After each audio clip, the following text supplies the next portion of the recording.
15 वर्ष जो स्वयं मुख्यमंत्री रहा हो और उसने क्यों नहीं करा, इसका जवाब उनको अवश्य देना चाहिए।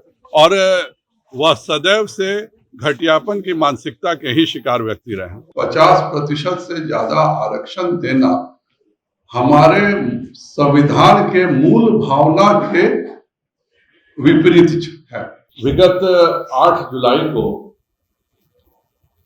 एनडीए सरकार का एक एक्सपेंशन हुआ और भारत के इतिहास में पहली बार 27 पिछड़ों को भारत सरकार में भागीदारी मिली है। पहली बार 12 अनुसूचित जाति के मंत्री और 8 अनुसूचित जनजाति के मंत्रियों को हिस्सेदारी मिली है। पार्टी ने यह निर्णय लिया कि जनता के आशीर्वाद से आज मोदी जी का दूसरा कार्यकाल चल रहा है और यह दूसरा मेजर एक्सपेंशन प्रधानमंत्री जी के तहत इस भारत सरकार के एनडीए के मंत्रिमंडल का हुआ है। और उसके लिए भारतीय जनता पार्टी अपने प्रदेशों में जहां नए मंत्री बने हैं उनकी 3 दिवसीय यात्रा करेगी। 17, 18, 19 को यह यात्रा राज्य मंत्रियों के द्वारा होगा और 19, 20, 21 को यह यात्रा कैबिनेट मंत्रियों के द्वारा होगा। बिहार से हमारे 2 सहयोगी दल के मंत्री बने हैं, माननीय आरसीपी सिंह जी और पारस जी। भारतीय जनता पार्टी से पहले राज्य मंत्री थे स्वतंत्र प्रभार और अब कैबिनेट मंत्री श्री आरके सिंह जी बने हैं और इसीलिए बिहार भारतीय जनता पार्टी माननीय कैबिनेट मंत्री श्री आरके सिंह जी के नेतृत्व में जन आशीर्वाद यात्रा निकाल रही है। इस पूरे यात्रा के संयोजक प्रमोद चंद्रवंशी जी, सिद्धार्थ शंभू जी, रूपनारायण मेहता जी, शंभू शरण पटेल जी और अनिल राम जी। यह यात्रा 4 जिलों से होकर के निकलेगी। 19 तारीख को यात्रा का शुभारंभ गया से होगा और गया से औरंगाबाद होते हुए यह कैमूर तक पहले दिन जाएगी और नबीनगर में यात्रा का पहले दिन का समापन है। दूसरे दिन यह कैमूर और सासाराम में यात्रा का रहेगा और तीसरे दिन उनके लोकसभा क्षेत्र में बक्सर होते हुए ये यात्रा का समापन होगा। इस यात्रा में प्रदेश अध्यक्ष के तौर पे मैं भी रहूंगा और हमारे दोनों उप मुख्यमंत्री एक दिन इस कार्यक्रम में उपस्थित रहेंगे। यह पूरी यात्रा 20 जिलों से होकर के निकलेगी और जो भी केंद्रीय कार्यक्रम है, जैसे माननीय प्रधानमंत्री जी ने जो सभी को मुफ्त वैक्सीन देने का निर्णय किया और 4000 करोड़ की बचत केवल बिहार सरकार को हुई है, तो इसमें वह वैक्सीनेशन सेंटर का दौरा करेंगे। इसमें वह जो प्रधानमंत्री जी के द्वारा मुफ्त अनाज योजना चल रही है उस जन वितरण प्रणाली के किसी केंद्र का दौरा करेंगे।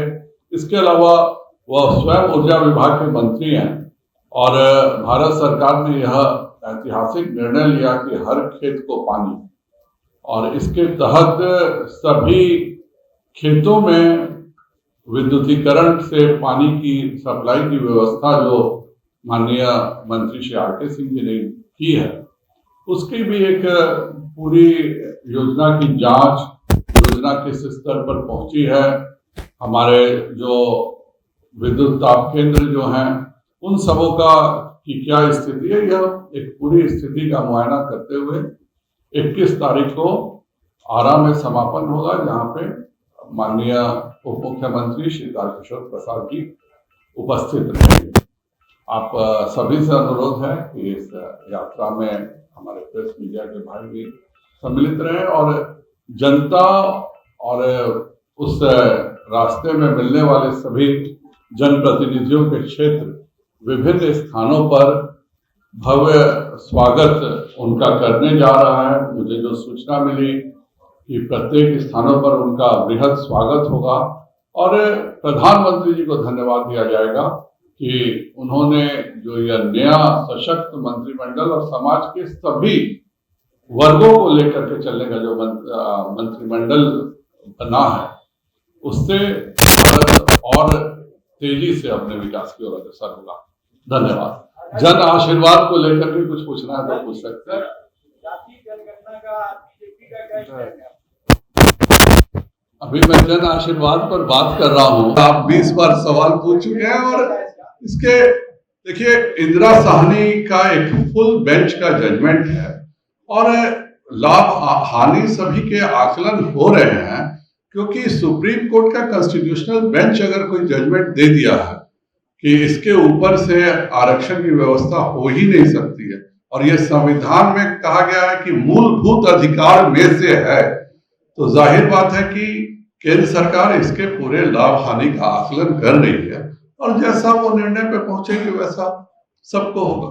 सर, केंद्र मानसून सत्र लोकसभा और राज्यसभा का हंगामे के साथ खत्म हुआ। कल कांग्रेस के एमपी है प्रताप सिंह बाजवा, उन्होंने किताब फेंक दी, बिल फेंक दी।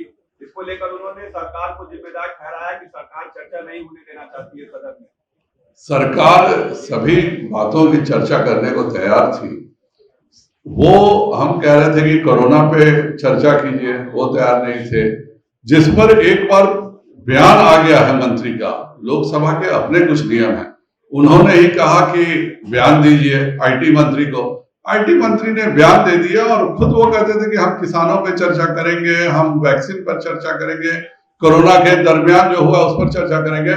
पर पूरे लोकसभा में विरोधी दलों का मुख्य उद्देश्य यही था कि वह अच्छे से जानते हैं कि अगर कृषि कानून बिल पर चर्चा हो जाए किसानों पर तो उन्हें फिर से शर्मिंदगी उठानी पड़ेगी, इसलिए जानबूझ करके किसानों की चर्चा नहीं हो, कोरोना की चर्चा नहीं हो, क्योंकि अंत में मुफ्त वैक्सीन हो चाहे कृषि कानून हो, उन्हें ही मुंह खाना पड़ता है, इसलिए उन्होंने लोकसभा चलने नहीं दिया।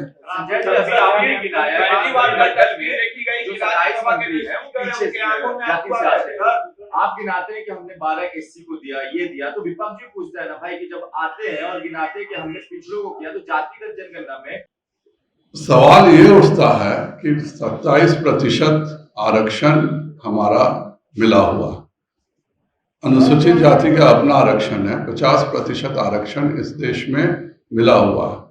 इंदिरा साहनी का जो जजमेंट हुआ था उसमें यह साफ कहा गया कि आप 50% से ज्यादा आरक्षण देना हमारे संविधान के मूल भावना के विपरीत है और यह कॉन्स्टिट्यूशनल बेंच का फैसला, संवैधानिक बेंच का, और संवैधानिक बेंच से ऊपर भारत में कोई संस्था नहीं है जो संविधान की व्याख्या करती है।